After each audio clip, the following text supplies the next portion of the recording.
There is an island 3 miles long, sitting in the northern Persian Gulf that you have never heard of. 90% of Iran's oil exports leave through it.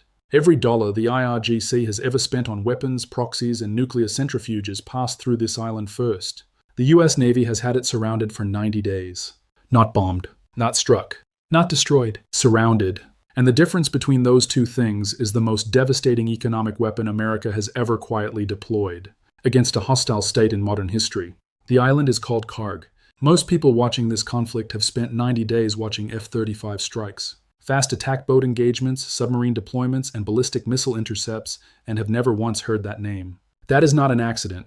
The Kharg Island blockade does not produce the kind of footage that generates headlines. There is no explosion. There is no missile contrail. No radar intercept graphic. There is a pier that is fully operational, pumps that are running, crude oil that is ready to load, and tankers that are not arriving. The violence of that picture is entirely economic and entirely invisible from the outside. And it is collapsing the institutional infrastructure of the Iranian state, faster than every kinetic operation in this conflict combined. To understand why, you need to understand what Kharg Island actually is, what flows through it, what happens to Iran when that flow stops, and why the United States made the strategic decision to surround it rather than destroy it. Because that decision is not restraint. It is the more devastating choice. And the people in Tehran who understand the numbers know exactly why. Start with the geography. Because the physical reality of Kharg Island explains everything about why Iran built its entire oil export architecture around a single point of vulnerability, and why that decision is the central weakness of the Iranian state's ability to fund its own survival. Kharg Island sits in the northeastern Persian Gulf, approximately 25 kilometers off the Iranian coast in Bushehr province. It is approximately 5 kilometers long and 3 kilometers wide at its widest point. The total land area is roughly 13 square kilometers. On that 13 square kilometers sits the single most economically critical piece of infrastructure in the Iranian state, a complex of offshore loading platforms, subsea pipelines, storage tank farms with a capacity of 20 million barrels, and a deep-water pier system capable of simultaneously loading multiple very large crude carriers, the supertankers that carry 2 million barrels of crude per vessel. The infrastructure was originally built by a Western consortium in the 1960s before the revolution, and has been expanded and upgraded continuously by the National Iranian Oil Company in the decades since. It is not improvised. It is not a secondary facility. It is the primary arterial node of Iran's entire petroleum export system, and it was built on this specific island for a reason. The deep water immediately adjacent to Kharg's western shore allows the largest tankers in the world to load directly at the pier without dredging or lightering operations. The geography solved the logistics problem that shallow coastal areas create for supertanker loading. Iran built its entire export architecture around the solution to that problem. And in doing so, it concentrated 90% of its oil export capacity on an island 3 miles long in a body of water that the United States Navy now controls the access points to completely. Now understand the throughput number that makes Kharg's vulnerability so catastrophic for the Iranian state. Iran's pre-conflict oil production capacity was approximately 3.2 million barrels per day. Of that total production, approximately 1.4 to 1.6 million barrels per day was exported to foreign buyers, primarily Chinese. State refiners, Indian private refiners, and a network of secondary buyers operating through Turkish and UAE intermediaries who purchased Iranian crude at significant discounts to market price in exchange for accepting the sanctions exposure. The revenue from those exports at pre-conflict oil prices of approximately $75 per barrel produced gross export revenue of approximately $105 to $120 million per day. Per day, not per month, not per quarter. $105 to $120 million every single day, flowing into the revenue accounts that fund the Iranian state's operational budget, the IRGC's institutional payroll, the proxy network stipends, the nuclear program's operational costs, and the foreign currency reserves that stabilize the Iranian rial against the hyperinflationary pressure that the sanctions architecture has been generating for years. 90% of that daily revenue flow passed through the loading infrastructure at Kharg Island. 90%. The remaining 10% moved through the Bandar Imam Khomeini port complex, and a small number of secondary loading points along the Iranian coast that handle lighter crude grades and refined products. The single-point dependency was not a secret. Iranian strategic planners have known for decades that Kharg Island represented the primary vulnerability in the state's economic architecture. They built layered air defense systems around it. They stationed IRGC naval assets in the surrounding waters to deter approach. They constructed hardened underground fuel storage to reduce the surface vulnerability. Was the scenario that is currently playing out. Not a strike on the island, a blockade of the water surrounding it. Here is the operational logic of the blockade and why surrounding. but that remains on the authorization menu if the negotiating process collapses completely. But infrastructure can be repaired. The Iranian state would have mobilized every engineering resource available, accepted international contractor assistance through back channels, and worked toward restoring partial loading capacity within a timeline measured in months. The strike would have generated enormous international political pressure on the United States for attacking civilian economic infrastructure. It would have given the hardline faction in Tehran a propaganda narrative of American aggression against the Iranian people's economic livelihood. And it would have eventually been repaired. The blockade produces none of those disadvantages and all of the economic consequences simultaneously. The infrastructure is intact. The pipes are full. The pumps are running. The oil is there. It simply cannot leave. Because every tanker attempting to reach Kharg Island has to pass through water that the U.S. Navy controls. And every tanker that attempts to run the blockade gets intercepted, boarded, and turned around before it reaches the loading pier.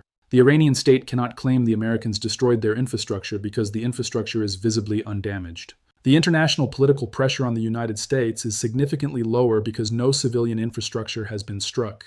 And the economic consequence is identical to a successful strike: zero revenue from Kharg Island exports, while also carrying an additional strategic advantage that a strike cannot produce.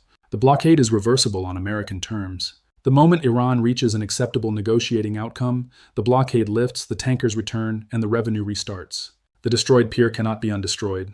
The blockade is a pressure instrument that can be dialed up, maintained, or released. A strike is a one-time action with no reversibility. The United States chose the more sophisticated weapon. It chose the economic stranglehold that can be maintained indefinitely, adjusted strategically, and reversed as a reward for compliance. That choice is what makes the Kharg Island blockade the most consequential single operational decision of this entire conflict. Now apply the daily revenue loss to the Iranian state's institutional budget and watch what the numbers produce over 90 days. Pre-conflict, Kharg Island was generating approximately $94 to $108 million per day in export revenue for the Iranian state. The blockade began on February 28th. At the 90-day mark, the cumulative revenue denial is approximately $8.5 to $9.7 billion, depending on the oil price movement during the period. Round it to $9 billion in 90 days. That is not money the Iranian state deferred or delayed. That is money that does not exist, will never exist, and cannot be replaced from any alternative revenue source in the Iranian state's current economic position.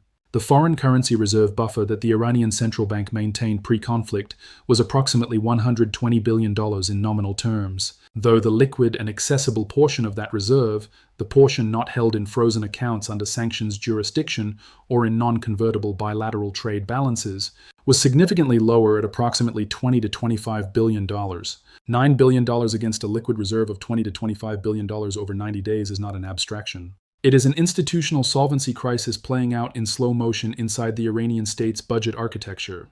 Chinese state refiners, Sinopec, CNOOC, and a network of smaller independent refiners operating through Shandong province were purchasing approximately 700,000 to 900,000 barrels per day of Iranian crude at significant discounts to market price, typically $15 to $25 per barrel below market depending on the grade and the specific bilateral arrangement. For China, the discounted Iranian crude represented a meaningful input cost advantage for its refining sector. For Iran, the Chinese-buyer relationship represented the only large-scale revenue stream that survived the sanctions architecture. Imposed after the 2018 JCPOA withdrawal, the Beijing summit changed that relationship in a way that the Kharg Island blockade calculus had not previously anticipated. China's co-signature on the American nuclear red lines, the specific commitment to not undermine the blockade enforcement mechanism, removed the diplomatic protection that Iranian crude export through non-Kharg routes had been operating under. Chinese state refiners that had been quietly accepting discounted Iranian crude through intermediary channels in UAE and Turkish ports have significantly reduced their intake since the Beijing summit. The back-channel purchase volume that was partially offsetting the Kharg Island revenue denial has contracted. Chinese state refiners, Sinopec, CNOOC, and a network of smaller independent refiners operating through Shandong province were purchasing approximately 700,000 to 900,000 barrels per day of Iranian crude at significant discounts to market price, typically $15 to $25 per barrel below market depending on the grade and the specific bilateral arrangement. For China, the discounted Iranian crude represented a meaningful input cost advantage for its refining sector. For Iran, the Chinese-buyer relationship represented the only large-scale revenue stream that survived the sanctions architecture. Imposed after the 2018 JCPOA withdrawal, the Beijing summit changed that relationship in a way that the Kharg Island blockade calculus had not previously anticipated. China's co-signature on the American nuclear red lines, the specific commitment to not undermine the blockade enforcement mechanism, removed the diplomatic protection that Iranian crude export through non-Kharg routes had been operating under. Chinese state refiners that had been quietly accepting discounted Iranian crude through intermediary channels in UAE and Turkish ports have significantly reduced their intake since the Beijing summit. The back-channel purchase volume that was partially offsetting the Kharg Island revenue denial has contracted. Iran's ability to generate oil revenue through alternative pathways has diminished at exactly the moment when the primary pathway through Kharg remains blocked. The simultaneous closure of the primary and secondary revenue channels is an economic compression that the Iranian state's budget architecture was not designed to survive indefinitely. Now take Iran's position seriously, because the strategic logic that produced the Kharg Island dependency is not the product of incompetent planning. It is the product of a specific set of historical and geographic constraints that left the Iranian state with limited alternatives and made the Kharg concentration the least bad option available. Iran's geography does not offer multiple deep-water export points comparable to Kharg Island. The Iranian coastline along the Persian Gulf is predominantly shallow, requiring extensive dredging and lightering operations to load supertankers at any point other than Kharg. The construction of an alternative deep-water export terminal capable of handling the volume that Kharg processes would require a decade of engineering work, tens of billions of dollars in capital investment, and an international contractor base willing to work inside Iran under current sanctions conditions, none of which is available. The pipeline alternative that would route crude to Iran's southern coast on the Gulf of Oman, bypassing the Persian Gulf entirely and removing the Kharg dependency, has been discussed. Has never been built because the terrain and the distance involved make the capital cost prohibitive without international investment. And that structural reality is now being exploited by a blockade strategy that was specifically designed around the geographic constraint that Iran cannot engineer its way out of. 3 scenarios now define the trajectory of the Kharg Island situation, and all 3 carry consequences that extend beyond the conflict's immediate military dimension. The first scenario is a negotiated resolution that lifts the blockade on terms that address the nuclear program's enrichment activities. Under this scenario, the Kharg Island infrastructure begins loading tankers within days of the agreement's signing. The revenue pipeline restarts. The IRGC's budget pressure begins to ease. The proxy network stipends resume at pre-conflict levels. The hardline faction retains institutional viability. This scenario requires the hardline faction to accept enrichment suspension as a negotiating term, which it has rejected at every previous inflection point. The Kharg Island revenue denial compounds the pressure toward this outcome with every passing day. But institutional resistance does not respond linearly. The second scenario is a Kharg Island breakout attempt, Iran deploying its full naval and air defense capability to force a tanker convoy through the blockade. The IRGC's surface fleet in the Persian Gulf does not have the capability to establish and maintain a corridor through the blockade against 3 carrier strike groups. The fast attack boat swarm doctrine does not translate into the convoy escort mission that a Kharg breakout requires. A Kharg breakout attempt ends with assets destroyed. The third scenario is the strike.